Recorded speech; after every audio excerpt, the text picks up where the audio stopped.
Hi there, and welcome to another live. Richard Smith was in the room, but I think he's been kicked out by his Wi-Fi, so we'll get him in a second. Let's just have a look. He's hopefully going to come back in. Guest destination from Rich, the Keto Pro. An error occurred with your guest destination. We inform them so they can fix it. Right. Okay. Right. Here we are. It's 7 o'clock in state-controlled Britain. People might ask why I say that. Well, I say that because it is a two-tier system here in Britain. It's terrible at the moment. And if you just want to look at what's happening, the judiciary, there's 3 big trials for all different things that happened at different times in different places in the UK. And they're all going to happen on the 20th of January because, they are sort of political hot potatoes. And the 20th of January for all these 3 trials happens to coincide with the inauguration of Donald Trump. So they're hiding this news, and that's the sort of thing anyway. I was just filling in for a little bit there, but hi, Richard, you're here, the UK's top nutritionist. Hello. Hello. I was here, and then I clicked something, and I wasn't. Now I'm back again. Yes, you see, a state-controlled Britain, they don't want you to be here. And it leads me on to actually getting straight into the questions, getting straight in, because we've got Zinc, who we met. By the way, if you put QQQ in front of your question, it gets spotted easier. And if you put a super chat, then you get priority. So that's great. Zinc 316. Hi, both.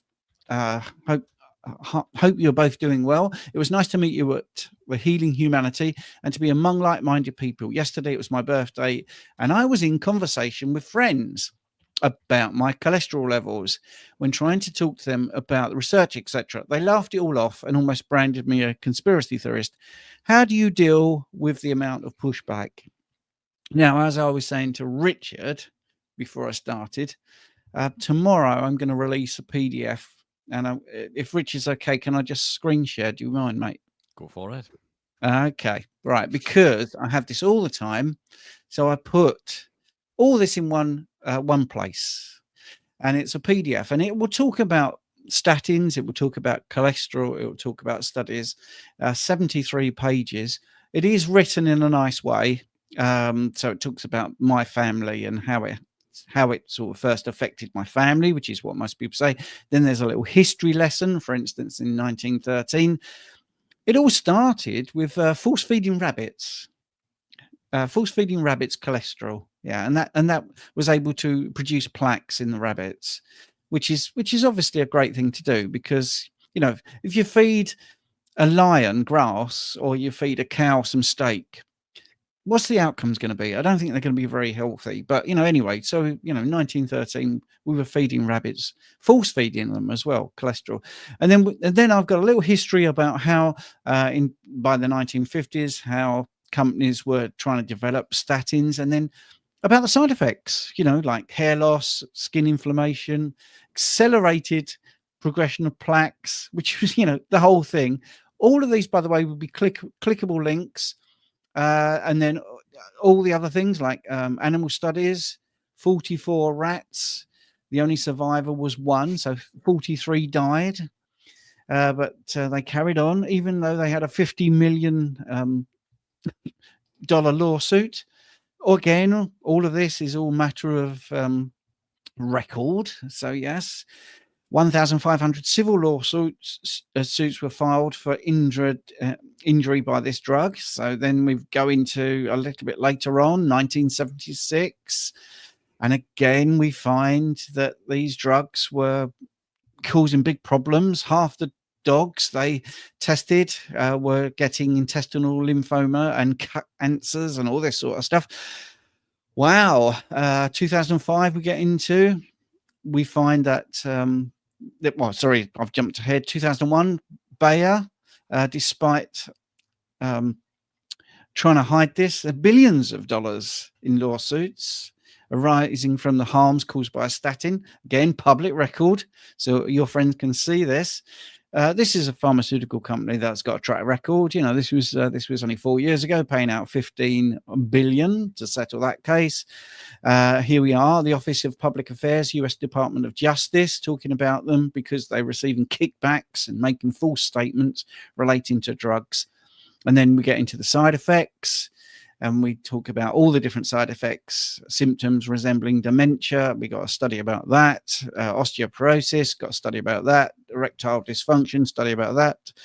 Diabetes, a 71% greater risk of getting diabetes. We've got a study about that. This is going to be free, this PDF, by the way. A lot of work put into this. Side effects, this is actually from Lipitor's own patient information leaflet, Cresta's own website. So this is from the actual manufacturers. Then there's problems with over 70s having these recommendations because they shouldn't really be recommended for people over 70. That's in the patient information leaflet.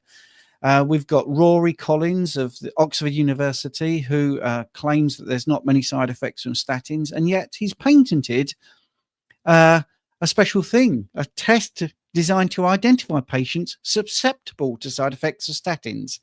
That patent, trying to sell that to people online, was saying that the side effects are 29%, so a little bit of a strange conflict of interest.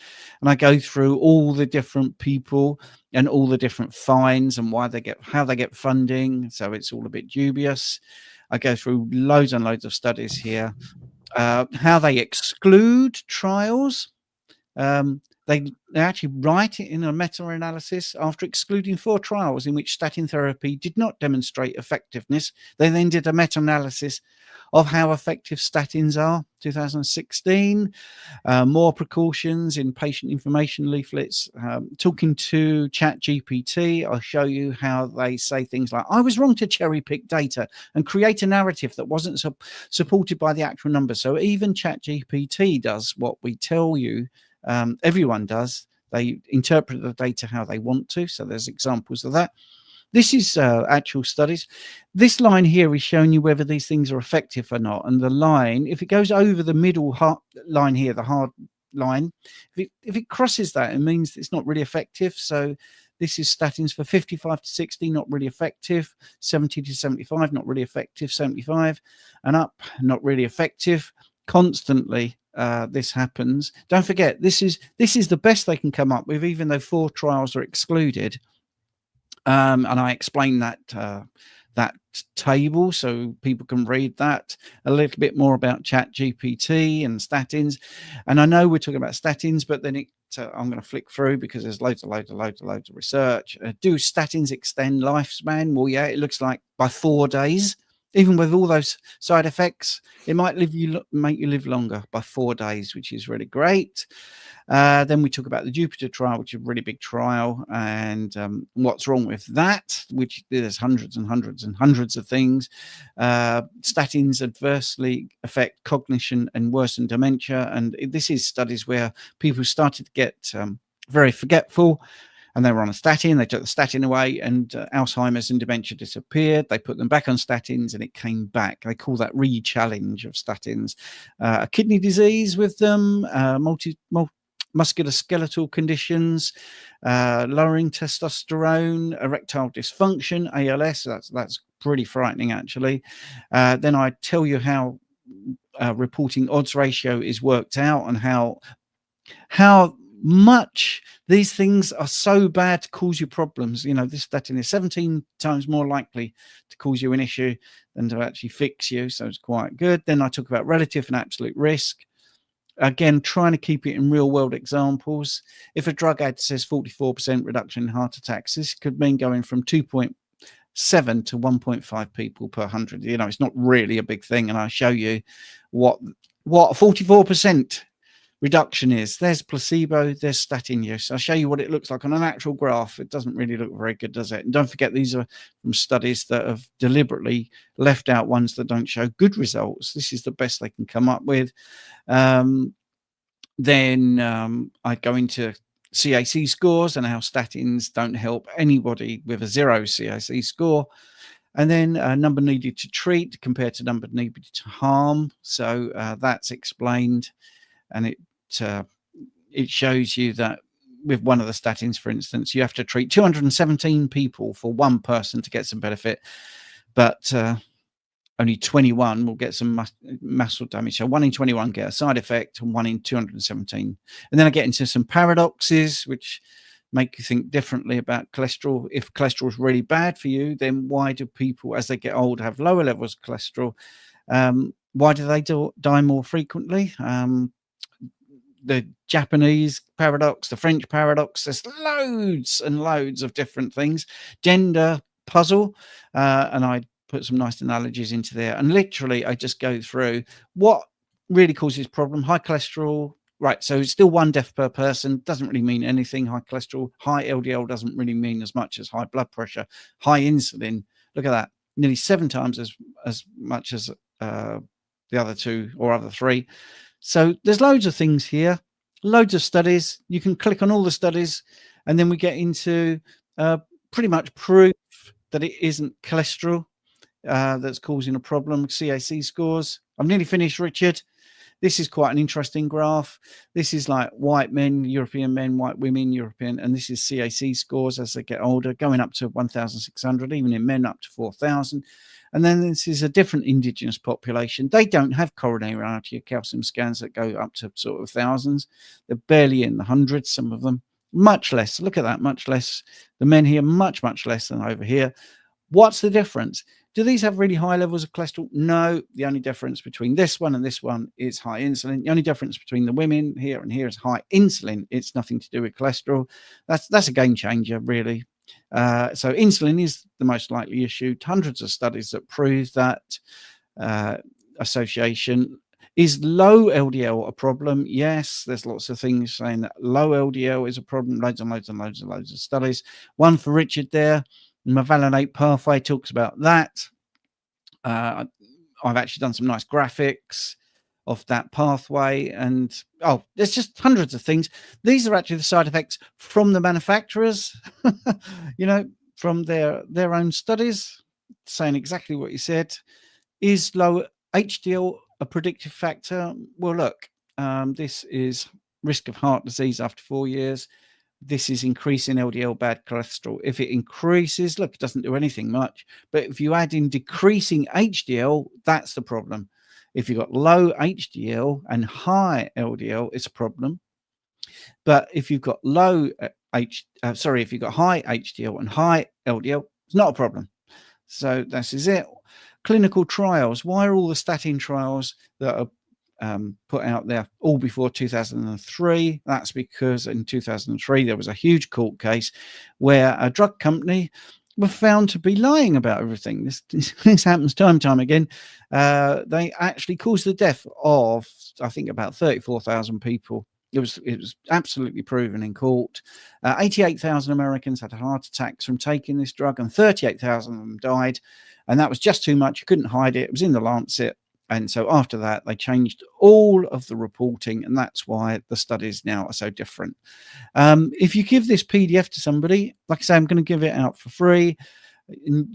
Just basically, there are just so many lawsuits over these types of drugs and over these types of claims. So at the end of it, I ask you, do you still want to take a statin? Do you feel that you trust the pharmaceutical business? Do you have full trust in the mainstream media? And have you any more questions, you can always email me. So, right. I'm going to stop that now. Sorry about that, Richard. Very long.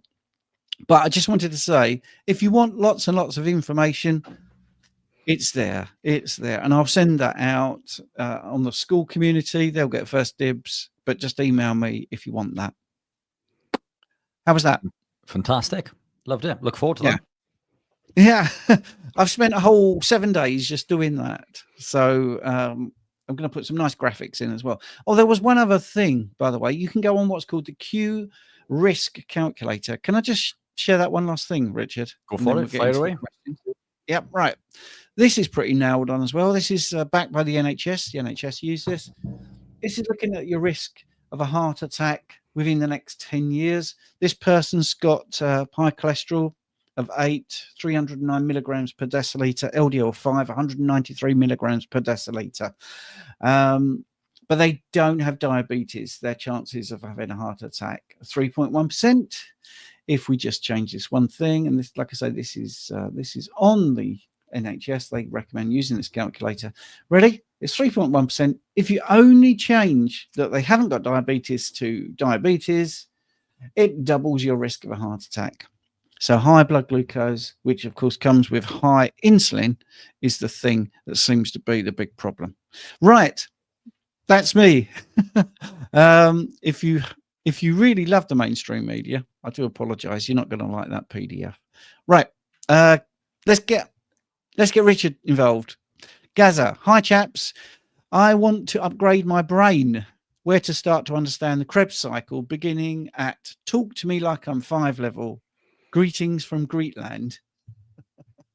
Yeah, fantastic. Those PDFs are fantastic as well, Steve. Yeah, send those through to me. Look forward to looking through those. I mean, that is an ideal armory, if you like, of information to pass on to anyone who is worried about cholesterol. Just circling back to the original question that Zinc put in, and fantastic to meet Zinc 316 at Healing Humanity. Real nice guy. Yeah, I've tried to switch off from negative comments. I think there are people who are lions and people who are sheep, should we say. There's the enlightened and the unenlightened. The people who are still in the dark, the people who are narrow-minded and can't see what's right in front of them. And for an example, if we visit a doctor and they give us health advice on diet and nutrition, but they are 3 times our size, then common sense would tell us not to listen to that person. But we don't. All logic seems to go out the window when it comes to someone within the medical community. Cholesterol is essential for life. We can't live without it. It's essential for many processes within the body. It's essential for cell formation, cell communication, nutrient absorption, nutrient transportation, the production of hormones, and it's essential for healing. It's something we cannot live without. It does not clog your arteries, and it's not the cause of cardiovascular disease. It baffles me. You know, we've known this for quite some time within our community, and it still baffles me when someone mentions about cholesterol being a problem. It's like, I didn't realize those people still existed, you know, and I know this sounds stupid because we operate within our community and, you know, we're all enlightened, if you like, but it still baffles me when someone asks questions like this, because I didn't think there was people still out there who still believed that cholesterol was the problem. Anyway, on to the next. So what are we? We're looking at the Krebs cycle or the citric acid cycle. Explain as a 5-year-old. So it's part of the process that we, yeah, this is going to be difficult. It's part of the process of creating ATP, adenosine triphosphate, or energy, if you like. It takes place in the mitochondria within the cell, and it all begins with acetyl-CoA. So whether we consume carbohydrates or whether we are ketogenic and carnivore and we consume lots of animal proteins and fatty acids, acetyl-CoA is the substrate that enters this and allows us to create ATP. The acetyl-CoA will bind, if you like, to another molecule called oxaloacetate to form citrate, and then the citrate will further break down into NADH and FADH2, and this will go on to create ATP later, further in the electron transport chain. So I don't know how we can make it any more simple than that. There's a lot more to it in regards to the electron transport chain. Creating energy can become incredibly complex, but it's all to do with consuming a substrate, if you like, or nutrients to allow us to create ATP. But yeah, that's it in basic terms. I think that's as simple, I think, as we can make it. Yeah. I mean, the Krebs cycle people talk about, but that's the bottom line. You're putting something in. Acetyl-CoA is something coenzyme A, and at the other end you get some energy out, and along the way some other bits popped out. That's basically it. Just NADH, to add, and there are, it can become incredibly complex. What I would add to this is that glucose is essential. We do need glucose. There are cells in the body that need glucose, so we can't live without glucose, but we make all of the glucose that we need via gluconeogenesis, which basically means that we create glucose via non-glucose substrates such as proteins and fatty acids. But in order to do this, we need oxaloacetate. So during the Krebs cycle or the citric acid cycle, this stops turning. This is what allows us to create ketones because we need the oxaloacetate to make glucose. So the Krebs cycle stops turning, and the acetyl-CoA will build up, and this then will go on to enter HMG-CoA, which further goes on to create ketones. So it becomes incredibly complex, if you like, but it's fun. It's the stuff we love. Yeah. A super chat. I don't know whose channel gets this, but anyway, question. Good evening. What is your opinion with Cerule products that Bart K talks about being carnivore for 10 months, down 60 pounds, trying to fix lower back pain? I'm a lower back pain specialist, by the way. One of my things when I did rehab 15 years ago, started there, and carnivore is great for that. Full transparency, I take it. I take the Stem Enhance, and also have a link if you want to have a look at that. What does it do? The trials show that it increases the amount of adult stem cells that are released from the bone marrow and into your bloodstream. So I've actually taken it, and I've also stopped taking it, and then I've put it back in. So I've done an interventional sort of experiment on myself and felt better. My wife takes it. It's got rid of pains in her hands. For me, it was sort of like the icing on the cake, or the butter on the steak, I should say. I don't push it very much. I just wait until people ask about it, because it's there if you want it. I think today is the last day when they're doing a buy one, get one free. So if you use that link, you'll get it half price. In a way, because you'll be able to buy two tubs of it. Right, I did that as well. So, you know, I took advantage of the bog off, as they say. If you're in Canada, I think it's difficult to get, but apart from that, it's really good. And Bart, because he's one of the big influencers in their system, I mean, I'd like you to use my link because it helps me a little bit. He's got enough sway to get them to do a carnivore version of it, a complete carnivore version. So what's going to happen is in New Zealand, they are going to get a pure stem enhance thing which is like a scoop, like Richard's electrolytes. There's nothing sort of plant-based or cellulose-based about any of it. But to be honest, I get such a benefit from it. I'm quite happy to take it. So thanks for the super chat. I don't know if it goes to Richard or if it goes to me, but anyway, that's that. So we've done the Krebs cycle. We've got another nice question from Paul. Can I ask you, should I take taurine supplements to help with my tinnitus, or is meat enough? Is meat enough is the question. You know, if you eat a meat, Paul, and your tinnitus is gone away, then there's no requirement for the taurine. You know, I eat quite a lot of meat. I eat well over 1 kilogram a day. I no longer supplement with taurine. I used to for pre-workout purposes, but if you feel that the tinnitus is still there, then try supplementing with a little taurine a couple of times throughout the day. Keep the dosage smaller and more frequent, and let us know how you get on. When we were at the Healing Humanity event, one of the speakers there, Lauren, mentioned that she used to suffer with tinnitus, something I used to suffer with a long time ago. But never to a detrimental degree. It was always something that was in the background, a ringing in my ears, if you like, but something I no longer suffer with at all anymore, and something you used to suffer severely with, Steve, which has now been completely eradicated from living the carnivore lifestyle. Yeah, I mean, this is it. It's going to sound like I'm the center of attention tonight, and I don't really want to be, but yeah, my hearing was really bad. As people know, I'm deaf, I lip read, I have captions on, super big sound here to try and make life really easy for me. Been wearing hearing aids since I was 23. I'm 60 now, and all that time I had tinnitus, or tinnitus, if you want to make the Americans happy, because I think that's how they pronounce it. And it wasn't that long ago when I was out in a field, and it was just, now this is where the full transparency comes in. I put it down to carnivore. It may have been a little bit helped by Stem Enhance. I don't know. You can't really prove that, but I definitely say carnivore. And I just all of a sudden realized, said to my wife, I can't believe it. Can you hear that? And she's like, oh, what? There's nothing. I said, yeah, no, I can't hear anything, because I was used to, and Richard laughed at me about a couple of weeks ago when I did the noise. I used to hear all the time. It was horrendous. I had noises Yeah, can't hear him. And it's gone. But I'm not the only one. When I've gone public about this, I then get comments on YouTube saying, I saw that video, heard you mention that, and that's happened to me as well.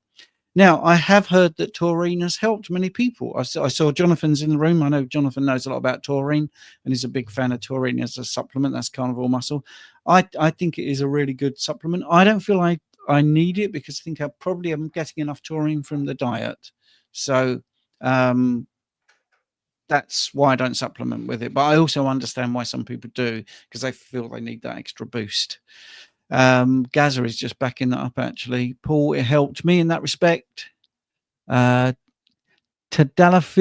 gives me tinnitus. Taurine gets rid of it. Right. So there we go. Fantastic. Shall we go to the next question? Let's fire away.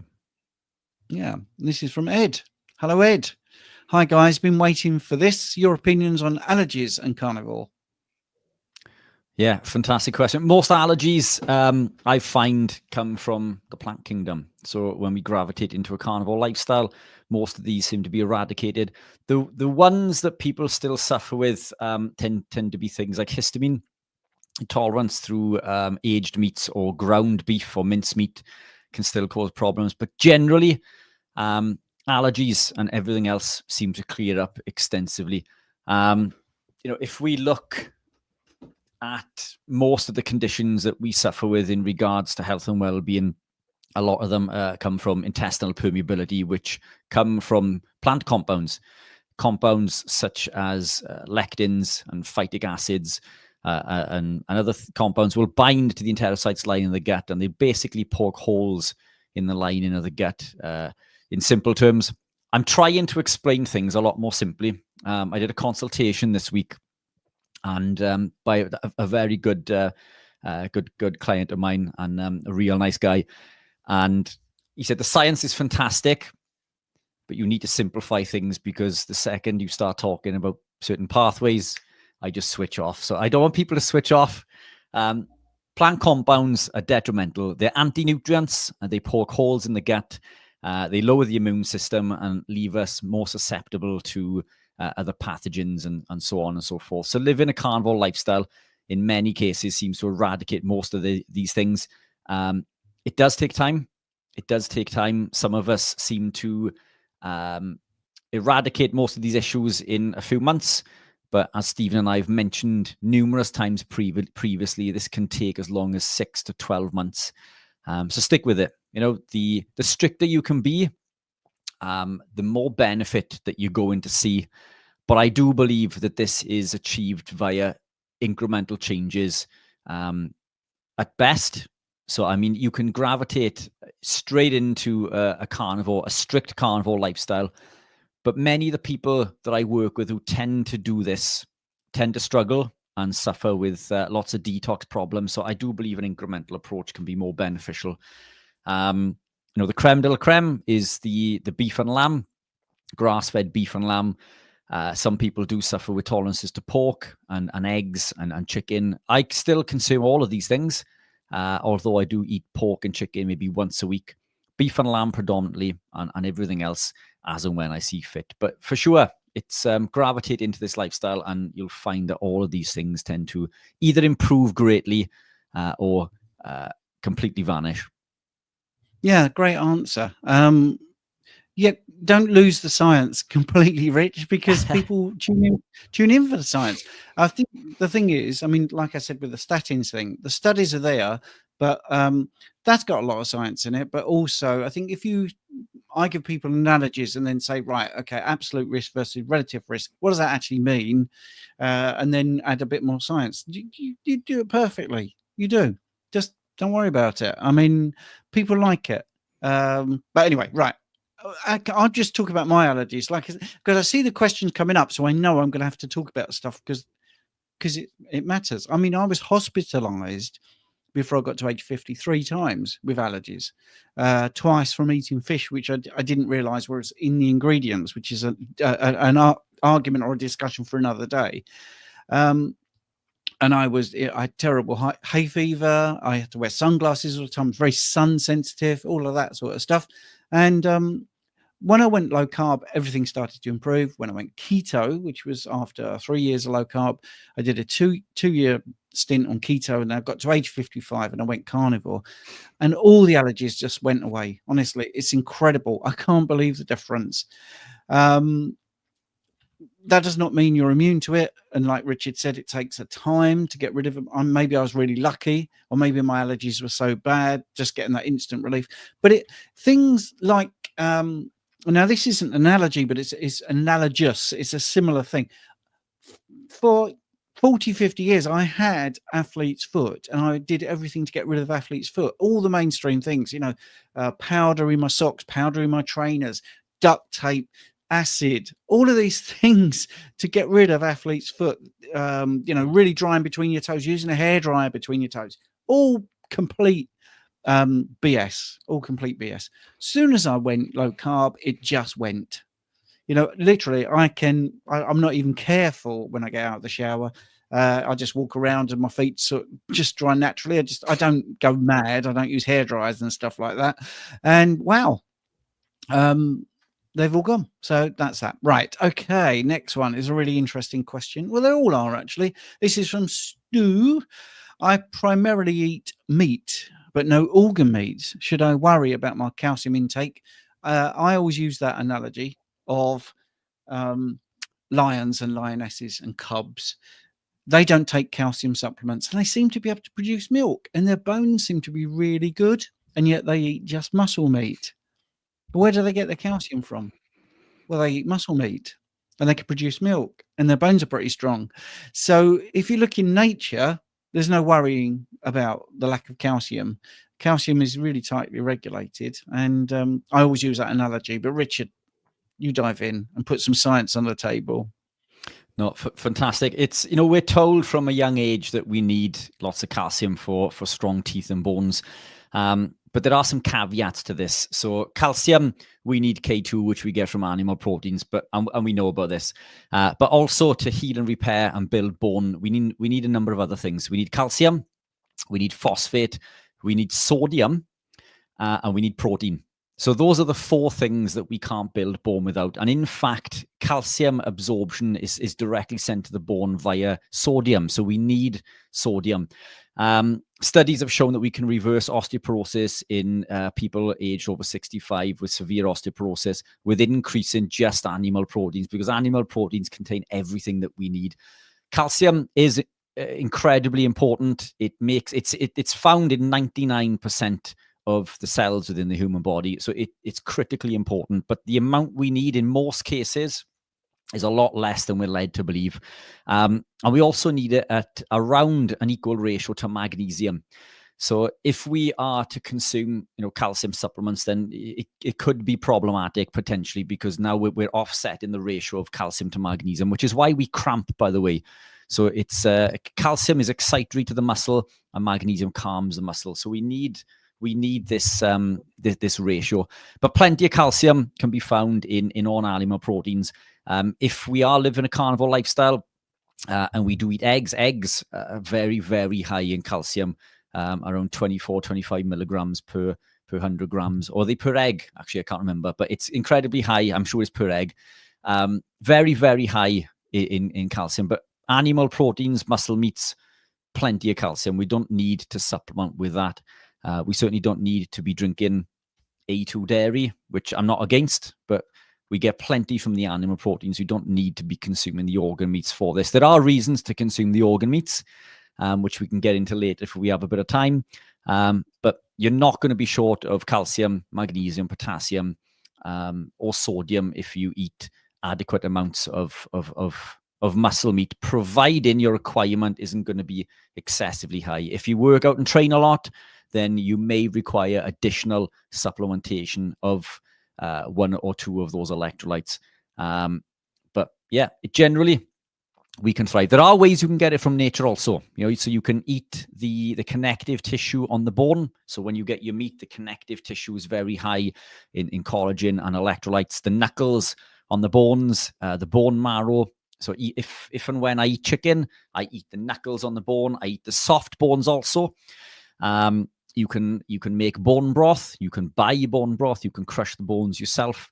You can drink blood if you wanted to. Fantastic source of electrolytes. I don't drink blood, by the way, although I do cook my meat very lightly. I like my food rare. Sometimes I'll eat it raw. But I'm not a fan of raw eggs, I'll be honest, because the avidin found within that can be problematic. But yeah, that's probably a talk for another day, raw meat. But plenty of calcium.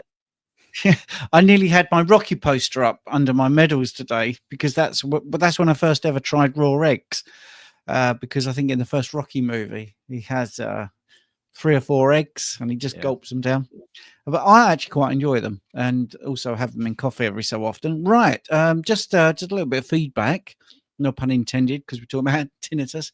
Lee saying, suffered with really bad tinnitus for decades due to loud machinery, jobs, and loud music. Now, after 8 months, carnivore, ringing in my ears is almost gone.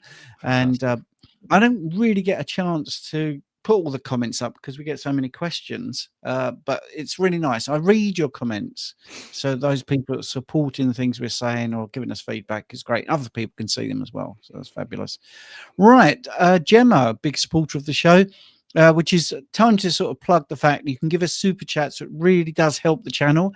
We're not here next Sunday because of Christmas, so let's put the begging bowl out now. If you want to do a super chat and support us and wish us happy Christmas, that'd be really great. Other than that, here we go with Gemma's question. Is it okay to use citrulline malate daily, or should it only really be used on days when taking part in exercise? Thanks.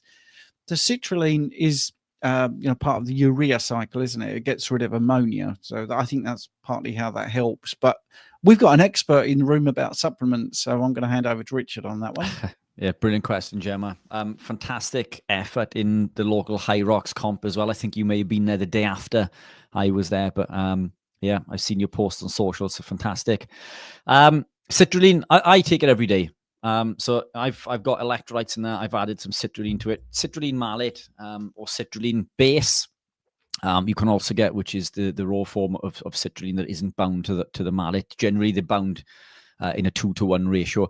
But citrulline is a potent vasodilator, so it's directly correlated with longevity and athletic performance, which I'm guessing is why that's the reason Gemma's using it. I find it's fantastic for me in regards to my migraines. So for anyone who is a long-term supporter of the channel, you'll know that I used to suffer with severe daily debilitating migraines that would make me blind, for which I was on 3 different medications for. Gravitated into a ketogenic and now carnivore way of living has seen me become medication-free, amongst many other things. But I still suffer with migraines a few times per year, and they're usually stimulated by 3 things: excessive amounts of calcium, lack of sleep, and stress. Now, the calcium, I love eating eggs. So unfortunately, and I like eating cheese. So I'm always consuming lots of calcium. And I don't want to give up my eggs and my cheese. So that, that be on me. The others, the stress and lack of sleep, unfortunately, I'm self-employed. So these things come hand in hand. And what I find is citrulline, being a potent vasodilator, allows me to keep migraines at bay without having to take medication, which is fantastic. And it's helped me no end in regards to my running and athletic performance. I don't see a problem with using it every day. I tend to add a little to all of the electrolytes that I drink, or I'd say all of them, at least 2 or 3 throughout the day, rather than taking a tablespoon once a day. I think more benefit is going to come from taking less more often than more less often. What I do find, if you take citrulline in higher quantities less often, it can cause gastro distress and acid reflux. So for that reason, I find less more often is best, but I don't see a problem with taking it every day. Yeah, can I ask a question as a punter then? Because citrulline, how it works is partly it promotes nitric oxide. Does it have any impact? Is it contraindicated with lowering blood pressure medication? Can it combat blood pressure medication? Well, yeah, that's possibly a better way of putting it. If you take citrulline, would that mean that your medications would need to be adjusted because it will bring down your blood pressure? Yeah. Yeah. So because it's a natural way of doing it. it's it's a natural way of, and again, you know, I'm not against medication, you know, and we're not doctors. We can't advise people to come off medications. But I've come off all mine. And I was on lots for high blood pressure, depression, anxiety, and many other things. But yes, it's important vasodilator, so you would need to adjust accordingly. Same as in regards to insulin. If you are a type 1 or type 2 diabetic on medication and you gravitate into this, then you need to have good insulin management. Yeah, it's across the board in regards to all medications, isn't it? And we would advise to seek advice from a medical practitioner. But again, this can be counterintuitive if they don't understand the lifestyle that you live in. Yes. But unfortunately, these are things that we need to say, isn't it? Yeah, and we're here for educational and information purposes, and you can then do further research. Like I said about that PDF, it's all referenced. It's telling you what's out there as public record. There's no opinion there. It's just what happened. You know, these companies got sued. These people were injured. This happened. This was reported in the news. This is the information. Make your own decision, isn't it? Yeah, absolutely. Yes. And, you know, it's there, the whole thing. The reason I put all the links in is because I think it's quite cumbersome for people to read a whole chapter and then try and look up the references. So mine are actually, as soon as I say something, there's a reference. So you can click on it if you want. You can have a look. I also try to tell people how to read the studies and interpret them because, you know, it is really important to be able to interpret stuff rather than just take someone's word for it. And I'm including myself there. You don't have to take my word for it. You can read it for yourself. If I tell you how to read it and you read it, you think, well, there it is. It's in black and white. That actually happened. I will be absolutely honest with you. When I started researching it, I knew pretty much most of what I was looking at. But the more you dive into it, the more you get depressed because you realize just how much we're being lied to. And it is very upsetting. Right. Do you know the worst thing about studies? I've gone off studies a lot recently. I get asked quite often on social, where's your references? And it's like, well, wait a minute. I've spent many years studying and researching. You know, I'm giving you the advice from the bits that I've learned. Why should I waste my time sending you these studies? Because people never listen. These people that have you noticed when you send the references and they just come back and call you names because they've got nothing left to come back with. The problem with studies is many studies are epidemiology studies, so they're nothing more than questionnaire studies. We should do a thing on this, I think, in regards to different types of studies, because they go further up the pecking order in regards to double-blind randomized controlled trials and then meta-analyses and so on and so forth. But you can find a study to back up any argument. And I'll give you an example as to why this has peed me off very much recently. Someone who I don't know, but is a friend of a friend who's a vegan, and they claimed that red meat causes cancer. Red meat and saturated fat causes type 2 diabetes. Yet, you know, when you ask this person, well, what is type 2 diabetes? And then it's insulin resistance. Well, out of the foods we eat, what causes the increase of insulin? You know, and it's carbohydrates. Okay, so eating carbs causes the body to release, or the pancreas to release insulin. Overexpression of this leads to type 2 diabetes. So how come red meat and saturated fat cause type 2 diabetes? Because the studies say so. Well, you've just told me. You've just told me what has led to type 2 diabetes, insulin resistance, but that's what the studies say. But that's not what real world tells you. You know, no. I've reversed mine, and I was once clinically obese, type 2 diabetic, suffered with chronic fatigue, depression, anxiety, arthritic pains, daily debilitating migraines would make me blind. Living this lifestyle has allowed me to come off all of these medications and reverse all of these. Yet that's not possible because a piece of paper that somebody's written, which is someone's opinion, means that what I've achieved is not possible. Every client that you work with that, you know, reverses their diabetes, and we're in the hundreds and hundreds, if not thousands of clients. Every client that we work with sees massive benefit, or, you know, if not a complete resolution in the issues that they come to see us with. And this happens on a daily basis. Yet it doesn't matter because this isn't what the research says. So I've kind of washed my hands of researchers and referencing things recently, because someone will always come back with another study that then you've got to go back and explain to them, well, wait a minute, this is an epidemiology study. Well, what does that mean? And then, it just opens the floodgates, and it becomes incredibly frustrating, doesn't it, in order to try to educate people who seem to be not want to become educated. But yeah, it's super stressful when it comes to studies, especially the epidemiology studies. Rant over. Yeah. Yeah, epidemiology is rubbish. It can't inform on cause and effect at all, only on associations. And I think this is the thing, apparently, when there's lots of umbrellas, it's raining. So umbrellas must cause rain. It's that ridiculous. And I think Bart uses the ice cream sales and shark attacks. More ice cream sales, there's more shark attacks. Well, yeah, that's an association, but it isn't causal. Emma has given us £4.99 and said happy Christmas, which is really great. I want to go back to what you just said about the studies. You see, this is the thing. People talk about science or evidence-based medicine. They don't talk about clinical experience. So you have to be very careful. When people say science-backed or evidence-based medicine, they're talking about studies. Clinical experience, which is being pushed to one side, is what actually happens with real people. And you're right, Richard. I mean, I was just thinking as you were talking, yeah, I could get 100 people in that reverse their type 2 diabetes by removing carbohydrates.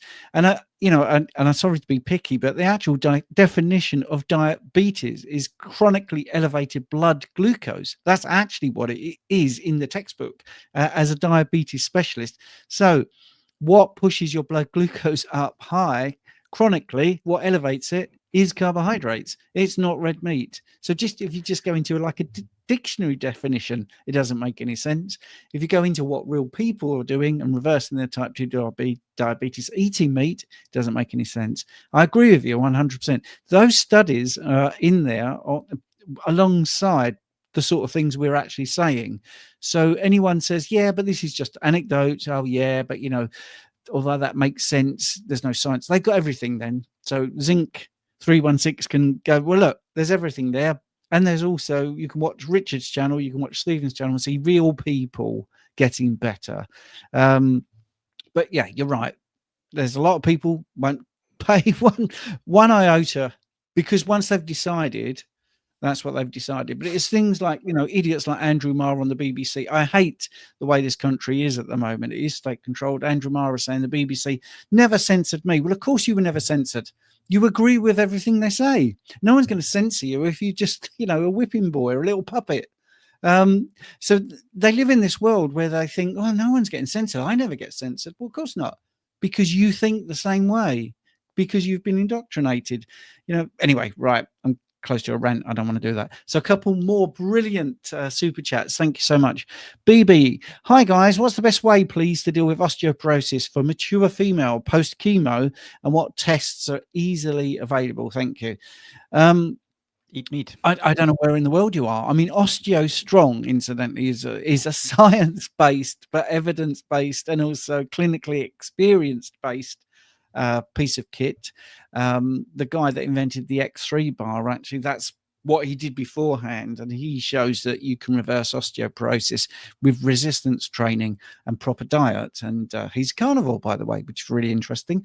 Many medical centers uses Osteo Strong system. I have a client that's using it and getting great results. But I just put in a couple of bits there before Richard comes in with a lot more information to tell you about osteoporosis. Yeah, fantastic. We did touch base on this earlier on the call, didn't we? Osteoporosis can be reversed, and it's, we're told that it's irreversible, but it can be reversed. We've proved it time and time again. Animal proteins. If we look at what bone is, 40% of the dry weight of bone is protein. And the rest is minerals. It's mineralized protein. And what we need in order to heal, build, and repair this, yes, we need calcium, but calcium is found in animal proteins. We need the protein itself, and we need the minerals, particularly phosphate and sodium. We need to consume adequate amounts of animal proteins. And in fact, when we looked at the studies that showed that this was possible, they split elderly people over the age of 65 with osteoporosis into 3 groups. They fed one low protein, another group moderate amount of protein, and the third group high protein. Now, the high protein wasn't even what we would class as high. I mean, it's probably low to us. But the low continued to see bone degradation. The moderate amount of protein, they saw a slow. So the degradation slowed in regards to this. And in fact, I think they may have stopped it dead in its tracks. But the higher protein group, again, just to reiterate, isn't actually that high. We wouldn't regard this as being high. They saw a complete resolution and reversal of osteoporosis. So we need to consume animal proteins. Salt, sodium is incredibly important also because sodium is directly correlated with sending calcium to the bone. K2, which is found in the animal proteins, and so on and so forth. But we need animal proteins, salt, the calcium, which is found within the animal proteins, and the phosphate. Those are the 4 things that we need in order to reverse osteoporosis. What else was in there? Post-chemo. If it's post-chemo, I'd suggest a higher fat to protein ratio. By weight, maybe 2 grams to 1. Beyond that, what tests are available? Steve, you probably know a bit more about testing, but in regards to the food, we just eat meat. Yeah, and I mean, obviously, you can get DEXA scans, and you can also get blood tests when you look at things like vitamin D levels and calcium levels. But yeah, I think, you know, the post-chemo thing is important to address, because chemo does decrease your bone mineral density when you're going through it, and it does actually speed it up, and it can suppress the bone marrow function, which is one of the things that we're not really allowed to say, because chemotherapy is one of those things that Google and YouTube doesn't like you talking about.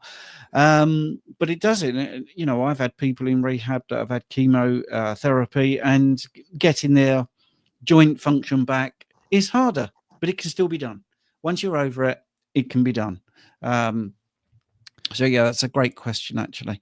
We've got another super chat. This is very, very nice of everybody.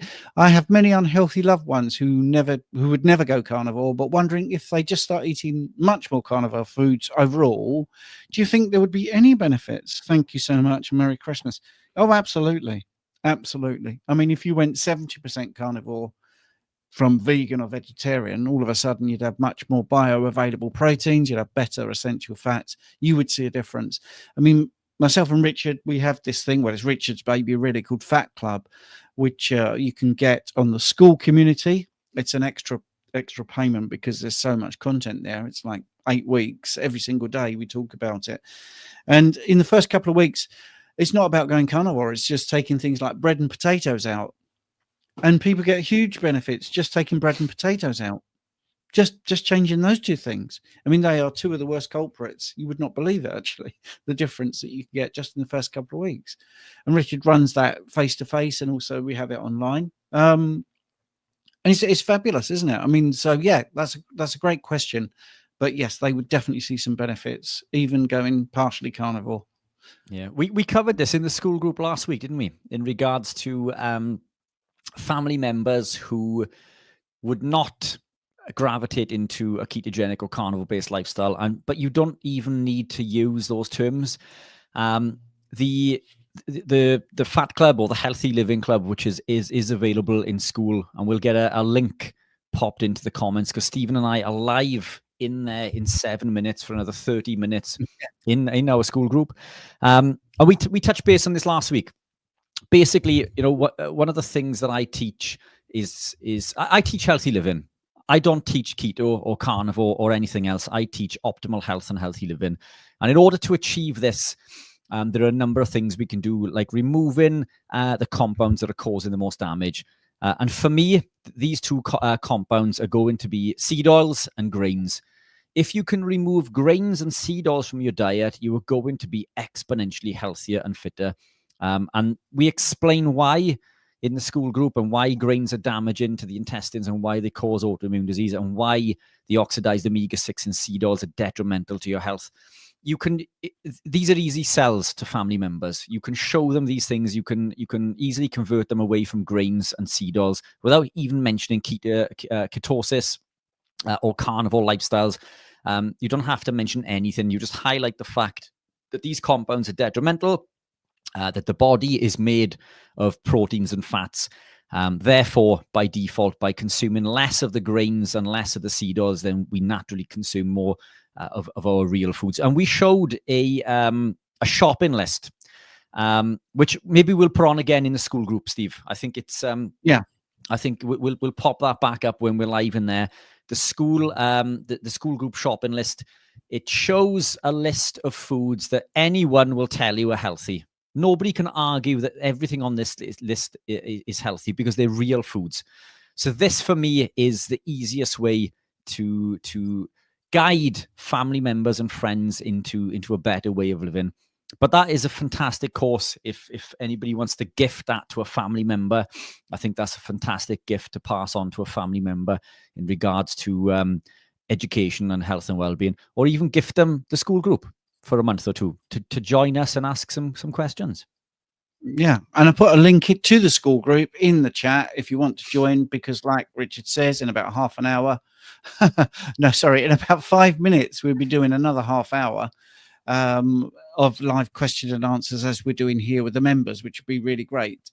So if we haven't got to your question tonight, I do apologize for not doing that. But we try to give you full and frank answers. Always get here early. You can always post a question. Once it's up on our YouTube channels, you can put a question in before it even starts. So, that's fabulous. The super chat's coming in thick and fast at the end. This is firstly from Lynn. There's a £5. Thank you, Lynn. That is really kind of you. Really appreciated around Christmas time. And we've got B. Senning. Opinion on eating around circadian rhythm. Well, I'm guessing what you mean is, eating after dark, or eating before the sunrise, or eating a very odd time. We're great believers in you can do everything you can to make your life optimal, but sometimes reality strikes. If you're in a job where you're out in the morning from 7 o'clock and you don't get back until 7 o'clock in the evening, and it's one of those jobs where you just don't get a chance to eat decent food, and then the only way you're going to get a chance to eat decent food is to do it even though the sun went down at 4 o'clock, like in England at the moment, you're probably better to have decent food out of the circadian rhythm than you are to try and eat really at work, under fluorescent lights. It's very difficult. In the real world, it's difficult. My answer to this is always go as close as possible to nature as you possibly can, realistically, without ruining everyone else's life around you and your own social life. That's all you can do. That is all you can do. Look at us, Richard and I. Do you really honestly think at 7 o'clock in the evening or 8 o'clock in the evening we should be on a screen with all the lights on? No, of course we shouldn't. But that's how we get our message across, and that's when people can watch us.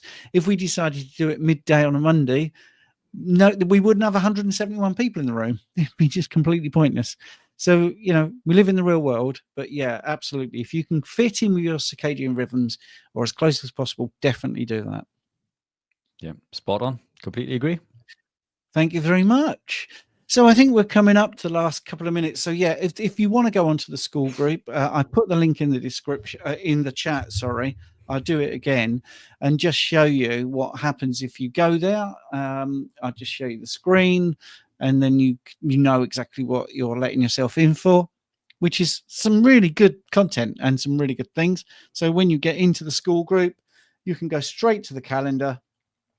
Down in the calendar there is the question and answer session at 8. So sometimes we do 1, 2, 3, 4, 5 live streams. It's coming up to Christmas, so at least 3 a week. And next year, I think we're going to do more. There's a classroom here with lots and lots and lots of courses that you can do. So that's pretty nice. And you can have free ebooks and all those sort of things. You can join the community, which is here, and there's loads and loads of questions and lots and lots of answers from members, which is really happening. And then things like the meetings, there are playbacks, so you can look at playbacks from last week when we did a Monday one, we did a Sunday one, and there's transcripts, so you don't have to take notes. So hopefully that's really handy. Love to see you over at school, won't we, Richard? Yeah, I'm just looking. There's some fantastic questions lined up in this, which I'm hoping, some of these, the people who have asked if they gravitate over there, we can get into some of these, because I think they're some fantastic questions, or we can answer these next week if they're in early enough. But yeah, some brilliant questions. School group is amazing. And yeah, I can't wait to get started over there. So I will see you over there shortly. Yeah, let me just do some screenshots of those questions in case we do see those people over there, which would be really good. But also our own members will have questions. So we do try to cover everything, but we basically haven't got the time to do everything. Yeah, so yeah, there is some great questions about the gut microbiome and blood pressure, and oh wow, yeah, it's a shame we didn't get to it. Lymph system, right? Okay. Thanks everybody on YouTube. It's been really nice. Hope you've enjoyed this hour. We'll either see you in 2 weeks because it's Christmas next Sunday. Make sure you're not on the naughty list so you get your presents. And I'm not unhappy about saying Merry Christmas to people because that's what I do. If it offends people, I do apologize. You need to get out more if it does. Yeah. Thank you all. Merry Christmas and see you soon.